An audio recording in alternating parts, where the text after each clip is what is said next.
Following UFC 329, a clip of Joe Rogan made the rounds on social media as John Anik discussed the possibility of Conor McGregor rebuilding himself for another comeback. Many fans felt Joe's facial expression suggested he didn't agree. Well, really seemed like he was back for the right reasons for legacy, and now potentially there will be another rebuild or not. We shall see.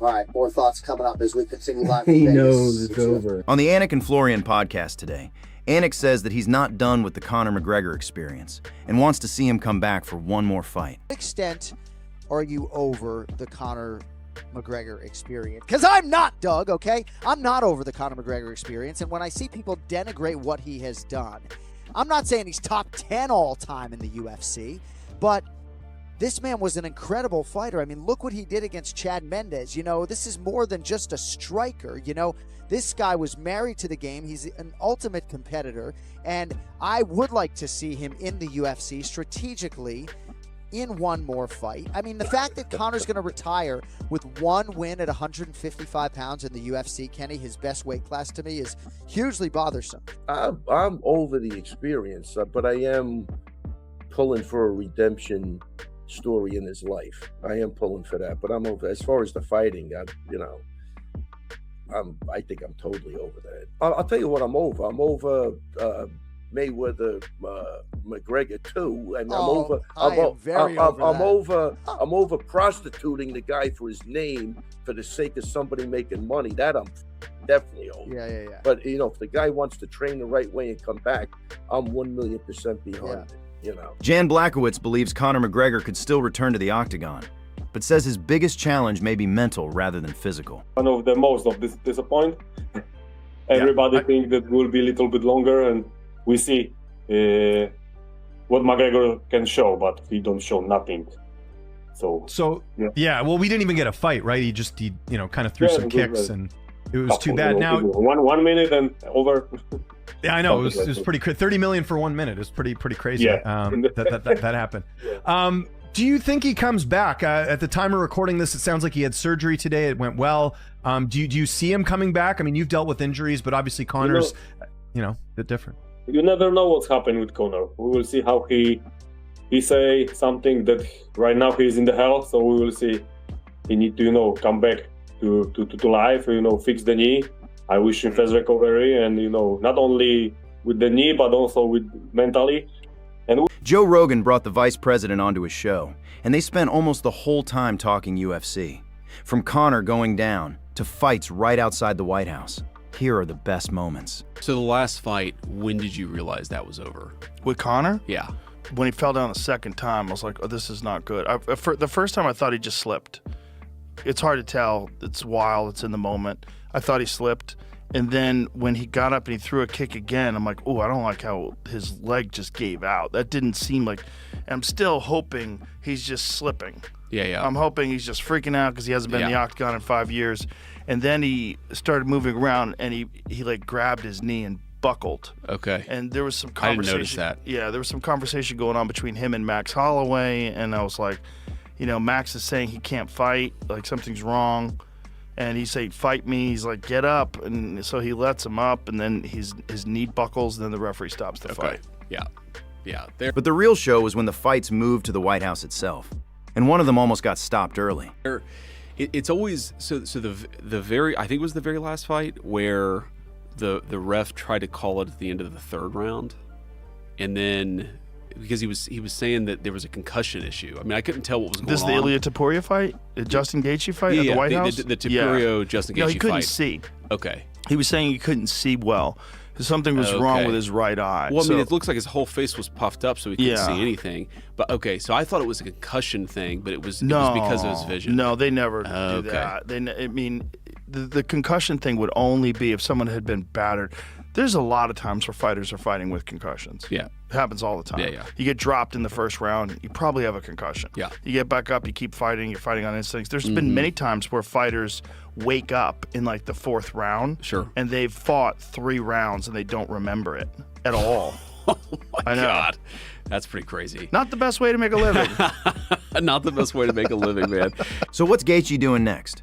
Rogan has a theory, and it's all about the money. Yeah, no, so we saw Gaethje at the White House a couple of weeks ago, Yeah, I saw And that. I asked him, I was like, so are you done fighting? And he kind of hesitated a little bit. And then I think it was his mom was in the Oval Office with him. She's like, yes.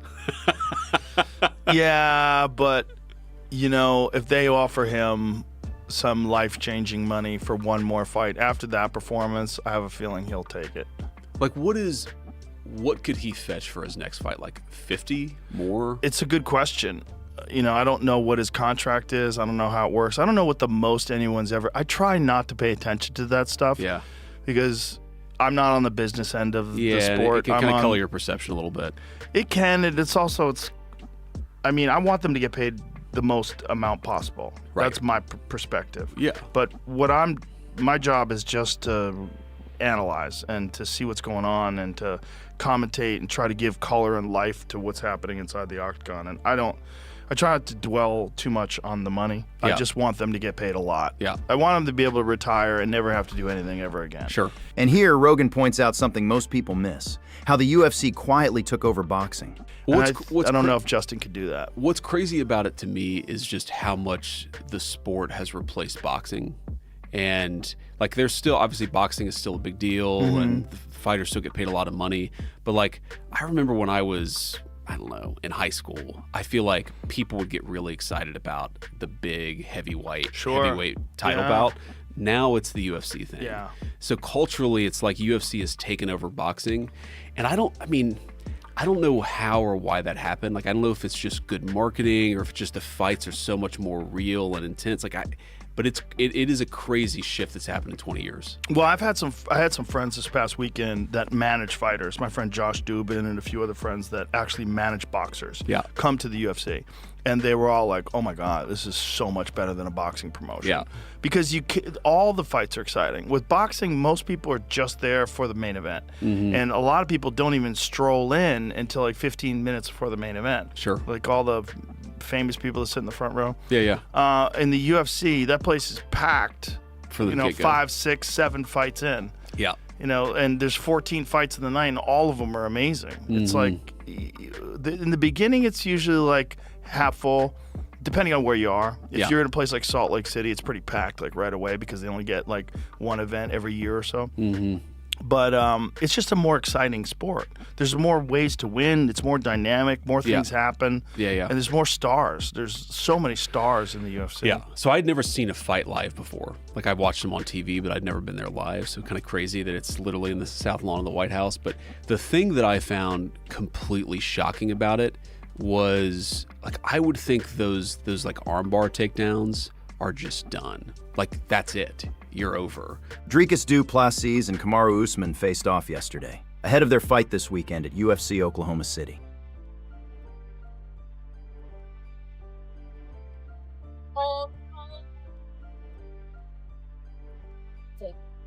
And good. Everyone face off.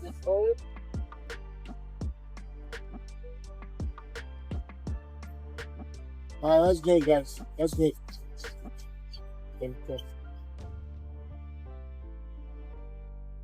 Good job, boys. Good job.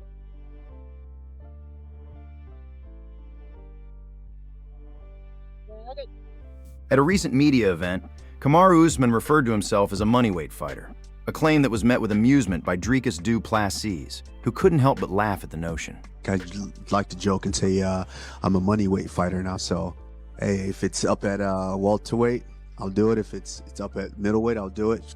If it's up at light heavyweight, I might do it. He calls himself a MONEYWEIGHT fighter. He said that what? A MONEYWEIGHT fighter. So basically he goes where the money goes. Okay. So he said I guess that Buckley fight really, he got paid, nah? He got paid for that Buckley fight. So do you think he's fully committed to the division when you hear him say things like, I'm a MONEYWEIGHT fighter? Yeah, I mean,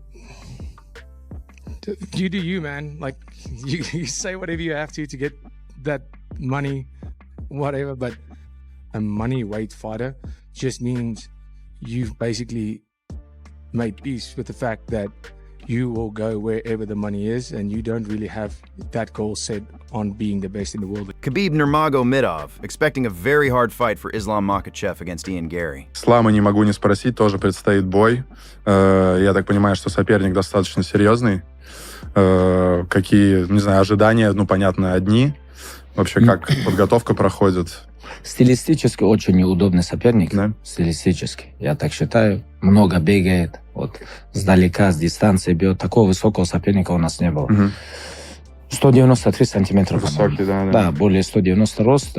Руки длинные, ноги длинные, выбрасывает. Ну, опять-таки, надо будет за ним бегать, собирать его. Надо будет хватать, собирать, валить. Тяжелый бой будет. И скоро 35. Угу. Он идет с первого же года, да, получается? 91 октября, скоро 35 будет. Все вместе, стилистический возраст, это все, я считаю, что будет тяжелый бой. Ну, нелегкий бой. Ну, я всегда их готовлю к тяжелому бою. И Умара, и Усмана, и Ислама. Я им всегда говорю, на вас, ребята, настраиваются по-другому.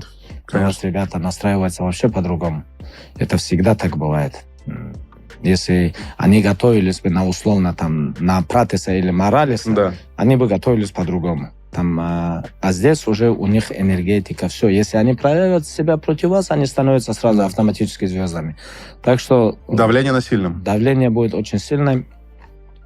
Бой будет тяжелый, я считаю так. Ну, имеется в виду, если сразу не финишировать, да? Да. Если 5 раундов драться, так, все 5 раундов находиться с этим соперником будет нелегко внутри клетки. Будет тяжелый, во-первых, тренинг-кэмп. Почему? Потому что надо такого соперника найти. Да. Да, который будет вот так же бегать, вот так же. Таких немного, ногами, да? Да, немного. Особенно в этом весе их немного. Если даже таких находить, он будет уже в большом весе. Именно у спарринг-партнера.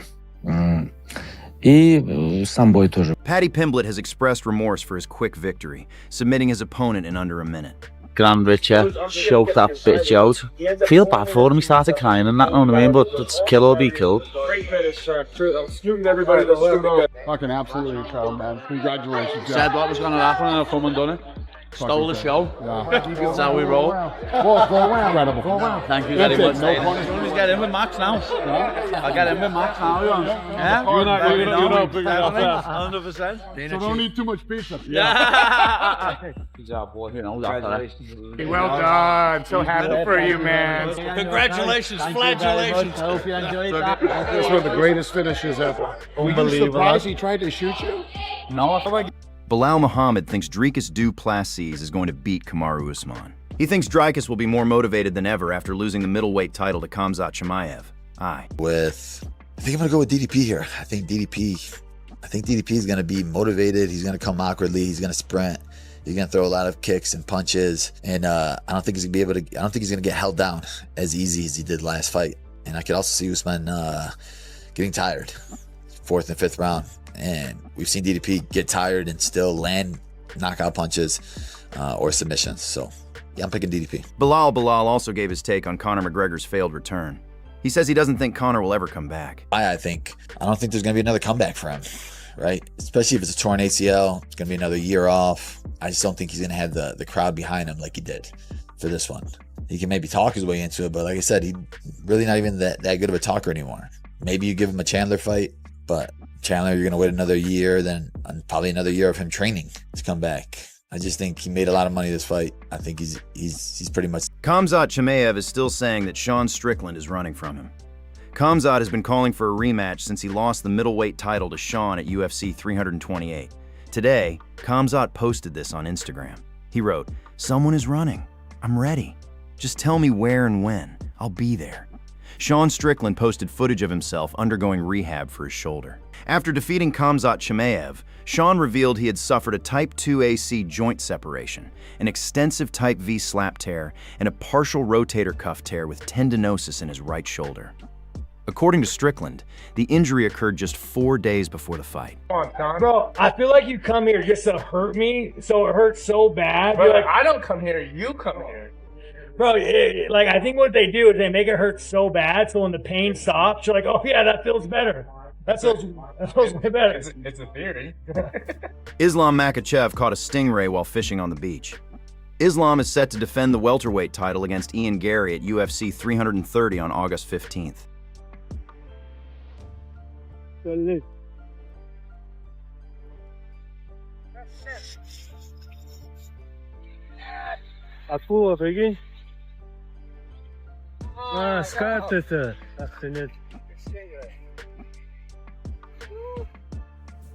McGregor also shared a video to his Instagram story yesterday, showing him meeting a fan by the pool while in Saudi Arabia. Your name, my man? My name is Noah. Noah?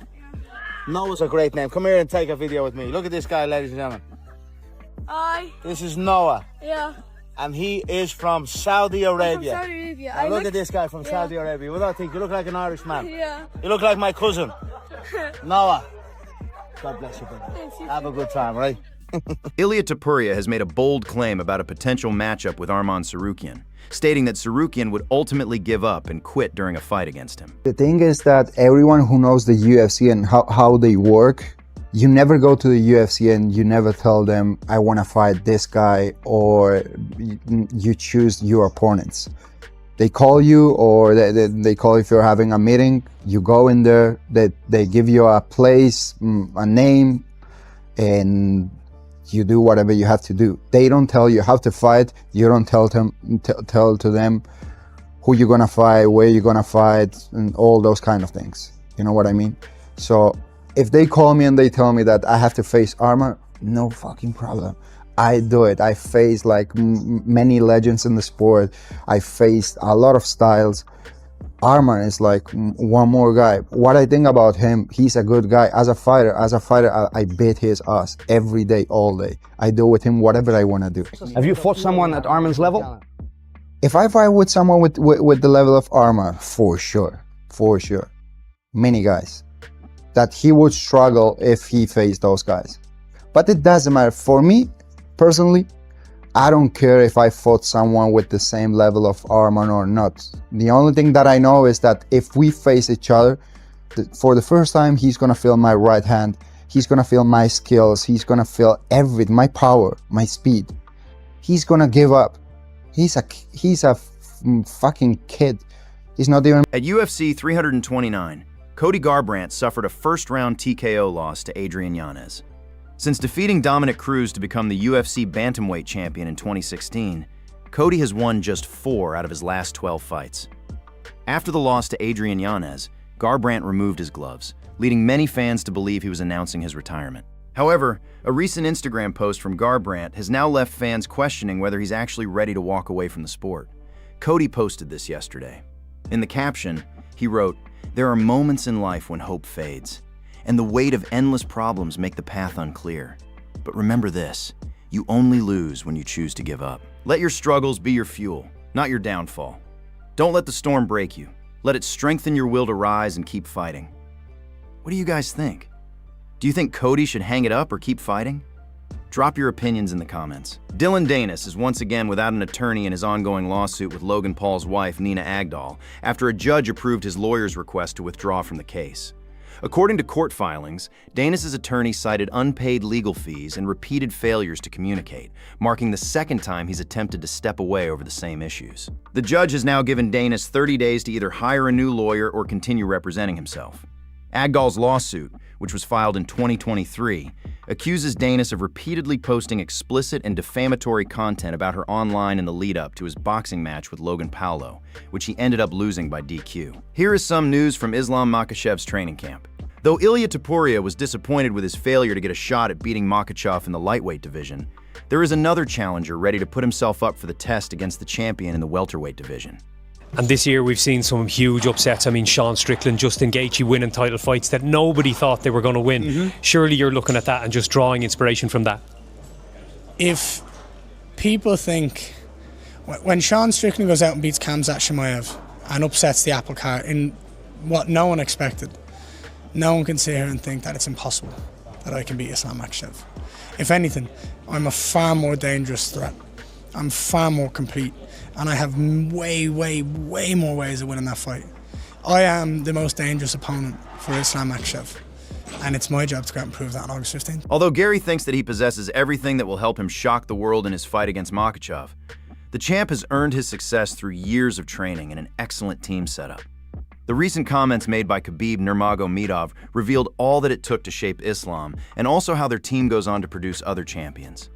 It's like this, brother. Like when I was young, it was people around me with who I was improving my game, and Islam was with me. You know, he's younger than me, and he was improving with me. You know, I was world champion in amateur, and I have maybe, when you show this video, maybe at that time I have 7-10 fights. Islam just was beginning. And when we look at the history and the way how I was improving with other guys after Islam was improving with me, now Usman improving with Islam, it's like we're giving, you know, legacy to legacy, legacy to legacy. Guys coming up. There is other young guys who they are not very famous, but they are coming with Usman now. When discussing about the fight, Jon Jones says that Islam has what it takes to defeat opponent, which is his great wrestling skills along with his ability to dictate the pace and where the fight takes place. While admitting that there are some problems associated with changing weight classes, Jones thinks that Islam's skills and the presence of a good team can do the trick against Ian Machado Garry. And the very last thing I wanted to ask you about Islam Makhachev and his upcoming fight. He made a successful debut in the upper weight class, step up to welterweight. What difference does it take when you stepping up in the weight class on a championship level? Yeah, Islam's going to fight against Ian Garry next, right? I assume that Islam's going to win that one just because of his wrestling pedigree. You know, to be able to dictate if the fight's going to be standing or on the ground, it's a great gift. Another guy with a strong team behind him, strong faith. I'm not rooting for anyone in that fight because I don't know either one of those guys on the personal level, but I'm assuming that Islam's going to win. That's my... As per Jon Jones, Makhachev has what it takes to become a great contender at welterweight level. But Ilia Topuria, on the other hand, shifts the topic and feels that it is a pity about the time that Makhachev has chosen to move up in weight. Ilia Topuria was eager to step into the lightweight weight division with the sole intention of taking on the fighter who had ruled the division for many years. Many people talk about this matchup. In general, your trio, Islam Makhachev, Ilia Topuria, and Arman Tsarukyan. Islam said, I don't know why he provokes us. The reason is simple. The guy was the world champion in the lightweight division. When I moved up, I wanted to face him because he was a great challenge in that weight class. And I wanted to beat him as I did in the featherweight division with Volkanovski. So I was like, I'm going to move up, I'm going to beat a guy that dominated the division during, I don't know, 3, 4, 5 years. And at that moment, he decided to move up. And I'm like, listen, we need to fight. This is a fight that everyone wants to see. Why not?